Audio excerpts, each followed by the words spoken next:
Good morning, afternoon, evening, everybody. I am Gunner Eos, and welcome to another episode of the Logical Gamers podcast. Tonight, I am here with BlankaKong, and we're gonna talk about something interesting, disturbing, yet another footstep towards our all-digital future, which we will love and embrace, and we will own nothing, and we will be happy. So, pretty much a positive episode, if I'm gonna be honest. But you might be wondering what I'm talking about. So, recently, Sony, in their infinite wisdom, have decided to release a mid-generation console refresh, the PlayStation 5 Slim. Not a PlayStation 5 Pro, but a PlayStation 5 Slim. And one of the new features of the PlayStation 5 Slim is that the physical console will come with a detachable disk drive, so you can essentially use it as a all digital console, or if you're still one of those weirdos. I'm being facetious, mind you, audience. If you're one of those weirdos that use physical discs, you can take a detachable disk drive, slap it onto the system, and it can read PlayStation 4 and PlayStation 5 discs. That sounds good, right? That's cool. Slimmer system, detachable disk drive. If your disk drive gets messed up, as does happen to time with these systems, you could just easily replace it and get a new one, right? Wrong. So in this article, which we will be linking from Siliconera, says the headline reads: "The PS5 Slim disk drive will require an internet connection." That's right. We have gone back to the Xbox days, the Xbox One when it first came out, that will require you to be online. Now, Sony claims that this is just a one-time thing that happens. It's literally when you attach the disk drive, it will do a check, a handshake as they call it. And if it's all good, then it won't do it again. The problem with that is that it does it in the first place. Right. So if you don't have internet, or if the servers that require that verification for the disk drive ever go down or eventually disappear, which is a very real possibility, you cannot connect a new disk drive. It just won't work because there won't be an internet connection in order to make that handshake. If you wanted to replace your disk drive with a third party one for whatever reason, cheaper, faster, whatever the reason, you cannot do that because if it detects that it is not an officially Sony branded disk drive, it will not accept it. It just will not. It could work perfectly, doesn't matter. Will not accept it. So, this is where we are. And on top of that, the reason Sony can get away with this is that they are following the Digital Millennium Copyright Act, which makes it illegal to circumvent systems such as these, effectively outlawing third party repairs, which means now if your disk drive messes up, the laser breaks, whatever the reasoning is, you can't go to Jim Bob's iPhone repair store and get it fixed. You have to go to Sony, which is horrible for consumers, great for Sony, and it's quite frankly, it's looking like the PlayStation Slim is just not a viable option on multiple fronts. And this is just another nail in the many nails that is the coffin of physical media. So like they're just making it more and more complicated to own a PlayStation 5 that can read discs.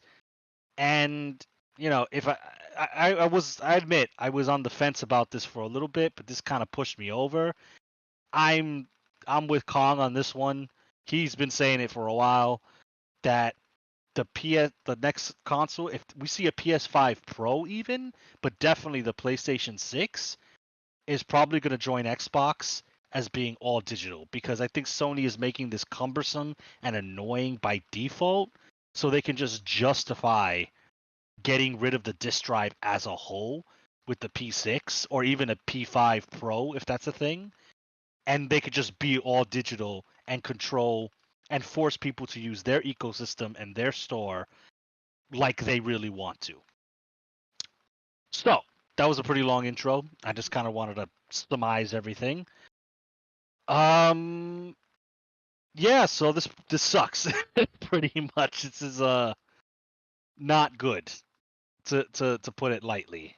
I know I know you, Kong, you're not really thrilled about the PS5 because it looks hideous. I don't disagree. As a owner of a PS5, that shit is fucking big, massive, and a fucking eyesore. And I know you were looking at the Slim as a possible, like, all right, this is maybe when I jump in just to have it and have the next gen console for Sony that can still play your PS4 library, so it still has use. But then this news came out. I'm guessing if you Yeah. do get a PS5, it might just be the OG. So I don't know, man. I'm like stuck between a rock and a hard place when it comes to the PS5. So first of all, just to be clear, because I was kind of skimming the article again while you were introducing the topic. Yeah. This apparently is a thing with all PS5s and all Xbox Series X's. You do need an internet connection in order to kind of register the console, in order for it to function. So even if you have a Generation 1 PS5 system, let's say it's factory reset, and let's say in 20 years you decide you want to dust that off and play again, and you boot it up, and let's just say the servers are down or dead, you have a giant brick of a console, even if you have the original Xbox Series X or the original PS5. So it's not exclusive to this new model PS5, it's just more noticeable. They do mention that in the last article here, or in the last piece of the article. They say this Yes, appears good to not point, be a good new point. thing. According to the 2020 article from Wired, the base PS5 has this requirement, as does the Xbox Series X consoles. However, this is less obvious with the drives being connected to the units in the first place. So that's something I wanted to point out. This isn't a new feature. Using the word feature, interestingly, but yeah, this isn't a new thing. Which only annoys me even more. It only pushes me to just simply not buy it. Um, I was talking to you earlier today actually about or it was another day. I think it was maybe yesterday or the day before. I don't know, about maybe just buying a 2022 PS5 console unit and just changing the plates or whatever, and just having that become kind of like my new PlayStation main console to retire Yeah, my yeah. PS4 Pro. And now with this information, it's just like, I don't know, man. Like, because you can't predict the future, right? I don't know if, let's say I did buy the console, and let's say something happened, it got corrupt, and I had to like repair it or get it factory reset or whatever. And let's say if that happens, I don't know, because this, if I were to buy this PS5, this is probably going to be my last PlayStation purchase, right? As far as a modern console is concerned, because I'm not supporting a all digital console. Period. Yeah, yeah. Whether No. whether whether it's a physical machine that you buy at a Best Buy or whatever, or if it's an app, which could be a thing too. We talked about that earlier today. I said PS6 could easily be just a fucking service that you download to your smart TV or to your PC, just like you know, Xbox is an app on your PC that you can just download, and you can just download your games Game through, Pass, yep. right? Yeah. So like that could be something that Sony wants to do, and just moves like this kind of like solidify that potential future. So anyway, I don't know if I'm even gonna do that, right? Like it's like maybe I just live with the PS4. Like what am I really upgrading to? Like I don't. There's nothing on the PlayStation 5 software wise that really is enticing me to like make the move. One, two, all I'm really gaining is the load speeds, and that's it. And it's just like, is that enough for me? It's nice, but I don't know if that's enough. So I don't think I'm gonna buy it at all. I think I'm just not. I think I'm done with PlayStation after PS4, and I do have an Xbox Series X. I opted to get that instead because it does aesthetically it's a better looking console. It B, is, I'm yeah. very familiar with the Xbox, like the controller and the brand and everything. I've had an Xbox since pretty much since the beginning. I got my first Xbox in like 2002 or 2003. So, and I've had the 360 and I've had the Xbox One. So it's not super foreign to me. So it felt like an easy transition. Yeah. I don't really play online games like that anymore. So um, while most of my you know most of the group here at the podcast or whatever, most of us play on PlayStation. We don't really play multiplayer games like that anymore.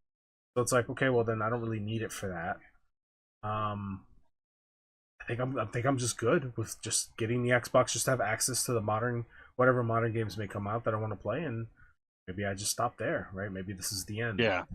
Yeah. Um, and so yeah, that's kind of where I'm at right now. I think this is just the end of consuming modern video games, and it sucks. And this is a thing that I've been fighting against for a while, but I think just the more we move forward into the future, and the more these articles come out, and it's like these just like droplets of fucking just unfavorable information and unfavorable business tactics, it just kind of just stamps like, yeah, dude, you're done. Like this is not for you anymore.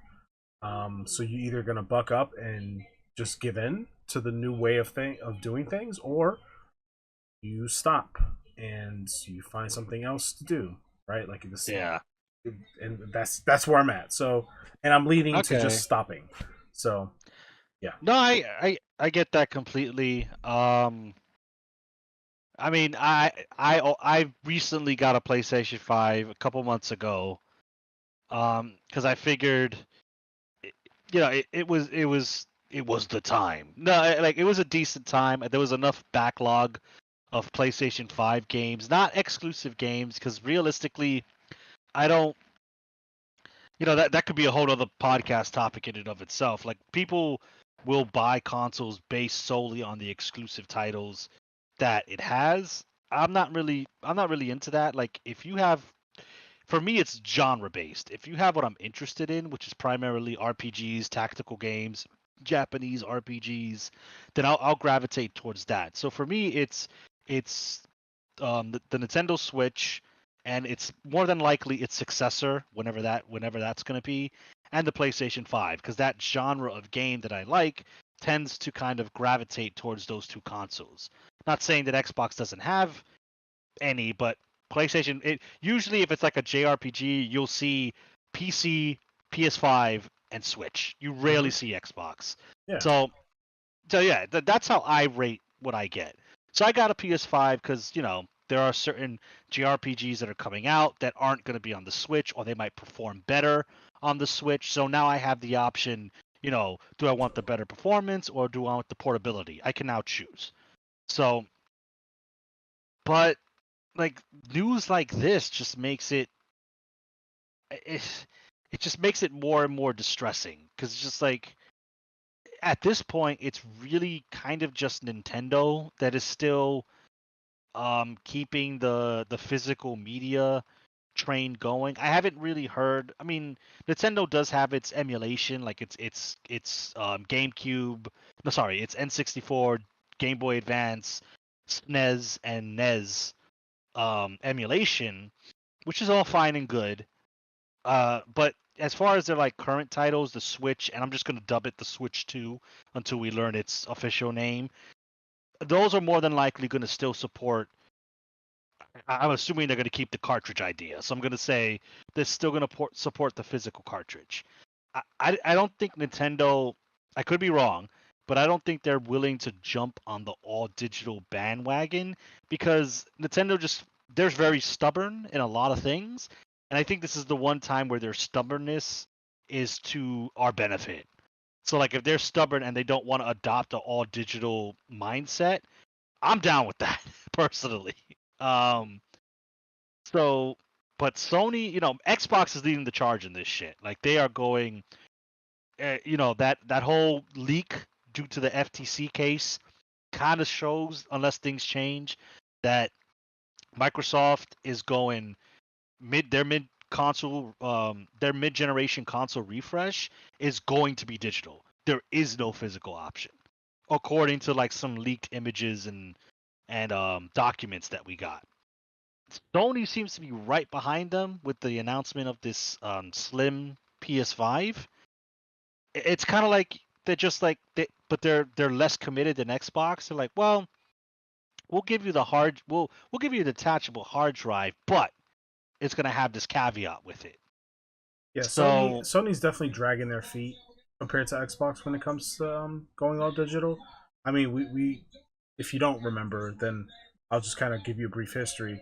Back in 2012, when the Xbox One was revealed at E3, when that was a thing, um, it came with a bunch of what I would consider anti-consumer features that determined whether or not you can play your physical game. So there was like a 24-hour or 48-hour check-in.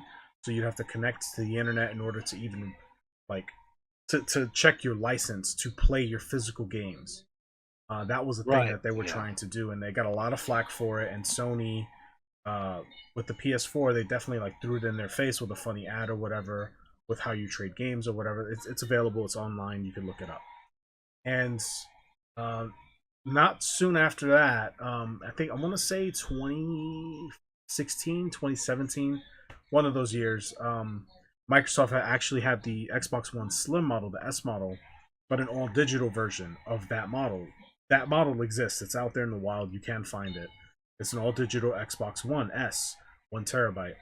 And when that console was coming to market, GameStop, funny enough, was against it, and they refused to carry it in stores because it went against GameStop's business model, right? Of right, yeah. They why, so they held their ground when it came to that, and that kind of, I don't know how badly that hurts the relationship between Microsoft and GameStop, but like I know Best Buy would carry it, and like other places carried it or whatever, and eventually GameStop gave in, and they decided to start carrying it. I think a year and a half, 2 years later, after the fact, and they started accepting it for trade-ins or whatever like that. So Microsoft has been on this like all digital like train for a long yeah, they time. have, Like yeah. they've been like lurking in the background, waiting for the right opportunity to try again. And you know, with the FTC leaks, like you mentioned, is them gonna this is their other attempt of like, okay, let's try this again. Like we're gonna keep trying until we hit it, right? Until we hit the right generation of gamer who is more accepting of this new way of consumption.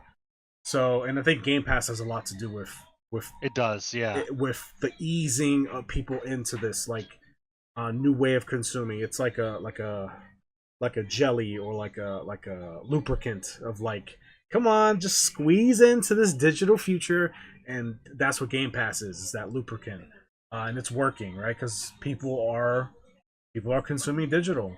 People are they're okay with it, and Yeah, they don't yeah. see the problems with it. And unfortunately, that group is the majority, right? Um, we are part of a very small minority that sees the negatives to it, and we're taking a stand to it, and we're gonna vote with our wallets and all that, but that's only gonna carry so much water, and I've already come to terms that this is it for me. I will be now a retro gamer for the rest of my time on this planet. Um, I listen in 20 years, right? We won't. If I have a kid, for example, right, and I wanted to show him or her, like, hey, this is what gaming looked like in the 2020s. I probably there's a good chance that I may not be able to do that. Whereas I just recently bought an original Xbox One, and I bought a bunch of physical games, and I got it working. And I booted it up on my modern television and all that, and I was playing old games, and I was like, wow, this is gaming in 2001, fucking a. I was able to Yeah. enjoy that, and I can't, because of the nature of how new devices are created and how they're constructed.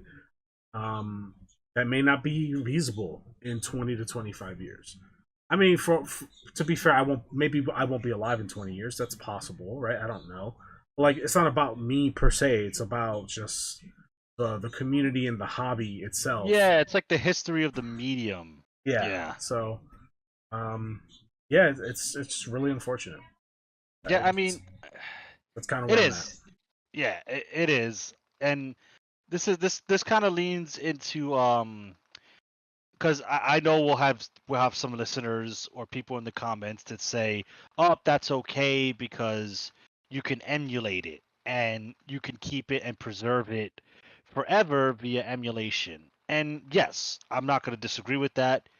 You can, but the problem with emulation and your comment about like potentially, if you have kids in the coming years, there's something about showing them like this is my library of things, in this case video games, and like the kid and you can go through opening them, looking through the manuals, or just like feeling the physical box art, and they could read the back and see all the cool wording. You don't have that effect with emulation. It's like, all right, son, let's sit down next to Pops, and I'm gonna open my emulation folder. There you go. Look at those files. Impressive, right? Yeah, that's my entire PlayStation 2 Yeah, library. it doesn't. It just doesn't hit the same. Like, we're all human beings, right? Unless there are aliens listening to this podcast, then Hey, tell your friends to like and subscribe. I guess it's different for you. I don't know, but we're all human beings, right? And we all require social connections and physical connections. There's something satisfying about tangible holding something in your hand and interacting with it physically. That's important, okay? So I'll give you a few Agreed. examples, right? I draw, or I used to draw, and I've tried drawing on like a tablet, and I can do it, but I can tell you that it's way more satisfying to draw or write on a pad, a piece of paper, with a pencil or pen in my hand, right? I can tell you that I'm a big TCG guy. I love trading cards. I can tell you that holding the cards in my hand and flipping through my collection in a binder and admiring my cards physically in person is way more satisfying than scrolling through a digital file of my cards, right? And playing a physical card game with someone across the table from me in person and feeling their energy and feeling their frustration or their happiness in the game or whatever emotions they're going through is very it's just a different feeling than playing somebody over the internet, right? Yep. Tangibility is so important to the human experience, right? And if you need more examples, just look at the post effect of the recent pandemic that we have where people were isolated and how awkward people are these days, and the importance of being Yeah, good physically point. among each other, like, was made very clear with that experience. We all experienced that. So, Yeah. what I'm saying is not bullshit. It's, come on, there's data there to support what I'm saying. So now with this whole digital brigade that Microsoft and Sony and every other medium is on, right? It's not just video games. I mean, music has already done it. Movies is on their way, right? It's basically done with them. Games is just the next medium to fall victim to that sword. Um, it is up to guys like us or people like-minded people like us to kind of hold the line and preserve the best we can so that we can at least um, pass that on to the people around us in the future. Like, I'll have my physical library. I'll have my physical cards. I'll have all my physical media to share with, whether it's my kids or just other family or friends or students. Maybe I'll teach in the future. I don't know what that looks like, right? I'll Yeah. be able to go, hey, look, this is what things used to be like. Look how that feels. Put that in your hand. Like, look through it. Like, shuffle Right. those Yeah. cards. Look through this book. Like, it's, I don't know, man. It's hard to explain, but like, if you know, right? If you're a human being who has lived long enough to know how to read and write and stuff, you know what I'm talking about, right? So yeah, it sucks, dude. But like, these companies, to them, it's all about the bottom line. They have to find a new way to profit, and it's going to come at the cost of the human experience of these hobbies, which sucks. Could you imagine? Like you got me and you got me to like get into model kit building, right? And there's something so satisfying about finishing a kit and sanding it down and doing all this extra shit. Like just that physicality, that Yep. tangibility is so sick. I love it, right? And it's like, could you imagine that going away in favor of like, well, you could build a model kit digitally? It's like, fuck off. Like, what are you Yeah, talking about? like Like, it's that's what it feels like. So I don't know. I went on a little rant there, my no, bad, but no, no. you You're know, good. You're good. I think it's all relevant, even if it's not directly about the PlayStation. I mean, we kind of hit that topic. I mean, the article's there. It's point blank in your face. But this is just kind of like it's a yet another nail in the coffin, another symptom of like a changing perspective on basically. This might sound a bit hyperbolic, but human culture. Um, you talk about cards. I used to have a Kindle, an e-reader, mhm. Amazon Kindle, and yes, it was very convenient. That thing is super lightweight, built-in light so I can read in a pitch dark room, and I can, I live in a major city, so if I'm on the train, you don't always get a seat. So I could hold that in my hand, and then my other hand holds onto a railing, and I could read while standing on the train getting to my destination. It was very convenient. I wanted a new book. All I did was pop onto the Kindle. My credit card was linked, or I would type in my credit card information, buy the book. The books were cheaper because there was no paper involved, right? It was very convenient. It was very fast. But, after I started getting into it and reading more, it just did the same thing you talked about the cards. It just didn't feel the same. It didn't, like, I wasn't turning the pages. I wasn't holding a physical book. Like the Kindle was super light, and that's a selling point. Like Amazon would use that as part of their marketing. It's light so you can hold it and it's not heavy. But because it's light, it doesn't feel like I'm holding anything. It's like I'm not holding anything tangible that means something, even though I am.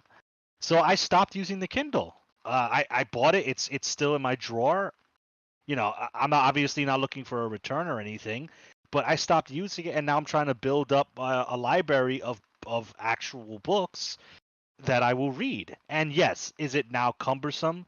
If I have this big ass book in my hand and I want to read while holding onto the rail on the train, is it more cumbersome? Yes, 100%.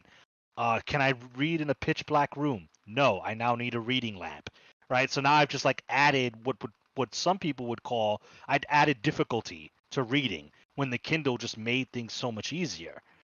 But there's something about owning those books, and my book collection is small because I don't want to be those pretentious people who have a giant collection if they've never read a single book in it. No, I will say I have read every single book that I own. So it's small now, but I look at it sometimes and there's just that primal feeling of ownership that it's just like, wow, I remember that book, I remember that one, I remember I didn't care for that one much. That one's my favorite. And you could see that, and like there's something that's just like looking at your digital list of books doesn't compare to. It just doesn't.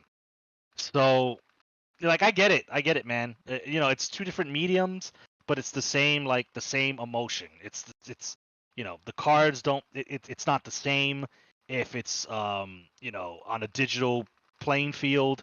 With the books, it's not the same on the Kindle. And with digital games, it's not going to be the same. Like you know, it's not gonna hit the same to show your kids or your friends. Yo, check out my digital library of games, and let's hope I never lose this password or it gets compromised because it's gone. But look at it anyway. It's cool, right? It's like Yeah, I don't know, people have but to break into our house to steal our books and our cards, like, or a fire, God forbid. Like an act of God or man has to happen. yeah, like a fucking fire or like a natural disaster. Or, like, I mean, could you imagine a fucking burglar just breaks and is like, oh wow, like this looks like a lot of work. Like, I don't try to lug all these damn books, these damn Yo, games. Like, how many binders are here? Oh, I don't want to do all that, man. I'm just gonna take the TV.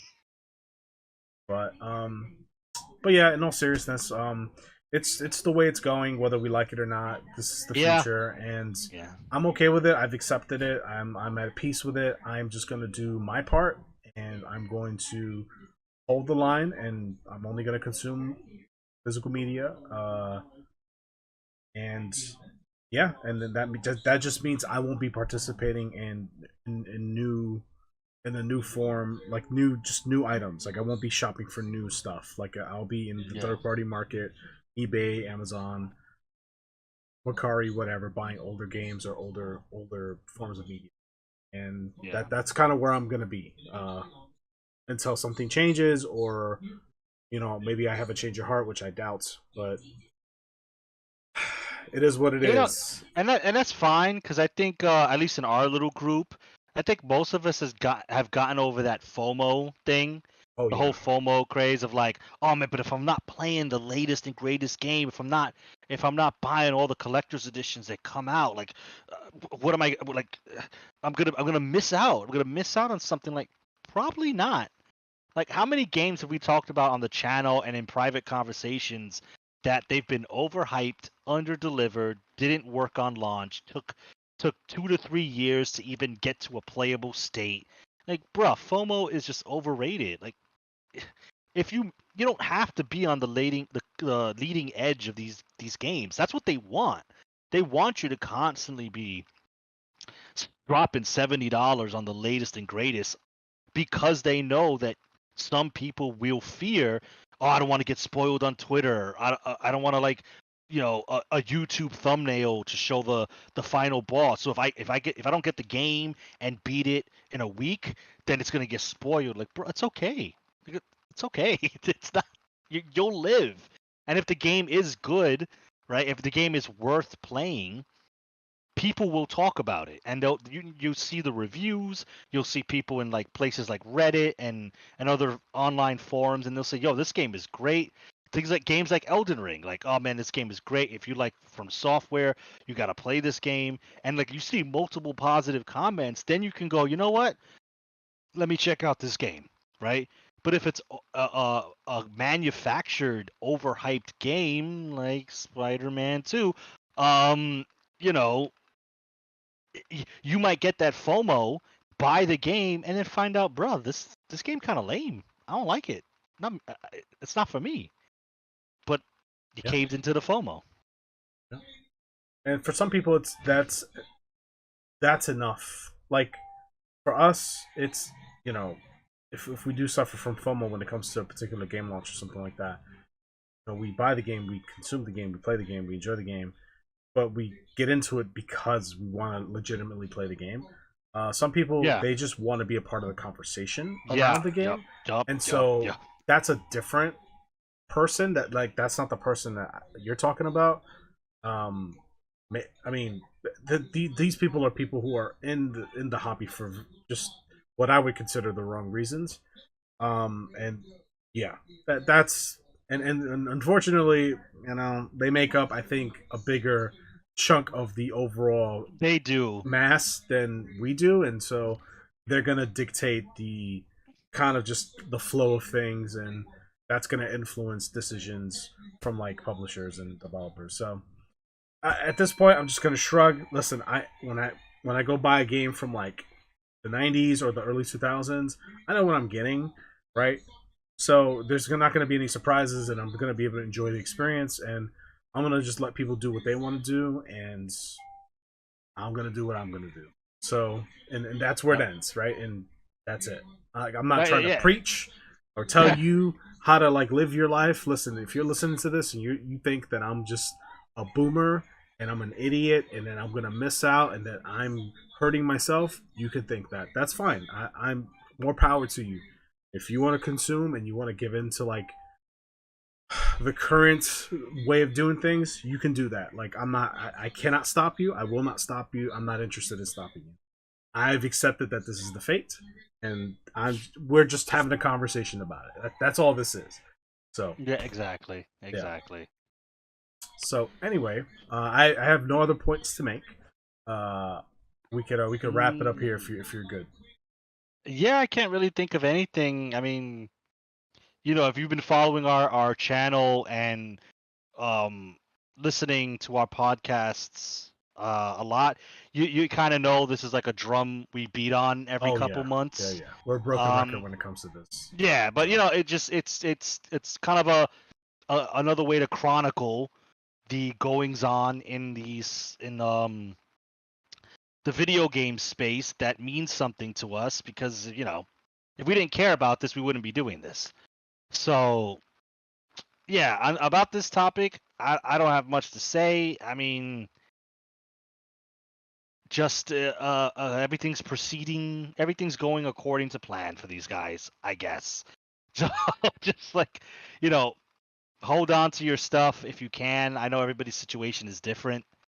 But if you can, just pay that little bit extra, get that DVD player or that Blu-ray player or something. Go for the physical. You won't regret it, because it makes it mean something instead of just being junk food, which a lot of these streaming service kind of make movies. They kind of change your way you think about movies. You just consume them like you consume chips. And I think some movies out there are worth preserving and worth watching and passing down to other people, and video games and books and all types of physical media. So, if you can do it, do it. If not, hey, I get it. You got a 5 terabyte drive full of emulated games. I ain't gonna knock you for that. So, about it from me. All right, so with that being said, if you guys enjoyed this episode, leave a like on the video. If you didn't, leave a dislike, leave a comment, let us know what you think. Subscribe for more content. We do podcasts every week. This is a shorter episode. We're trying a different format, so we will be doing more long form content like this, or maybe even longer. We also have other content on our channel as well, in the form of 2-minute reviews, long form gameplay videos, opinion pieces, things of that nature. Also tier list things. We do just a lot of opinion stuff. We just like to get together and kind of chat and just post it. And whoever wants to listen to it, great. If you don't, great. That's fine too. Exactly. Yep, that's pretty. That's pretty much how that goes. Check the description down below for the links to the article that we were talking about. We're also going to link our Discord as well as all of our social media. So Facebook, Instagram, Twitter, TikTok. Mr. Esoteric, who isn't here unfortunately at the moment, he does stream on Twitch. So his link will be in the description. Give him a follow. Check out his Twitch stream. He streams 2 times a week, and he streams a variety of games from retro to to indie to modern AAA games to party games. He plays a lot of different stuff. So definitely check his content out. With that being said, we'll catch you in the next one. Peace. Till next time.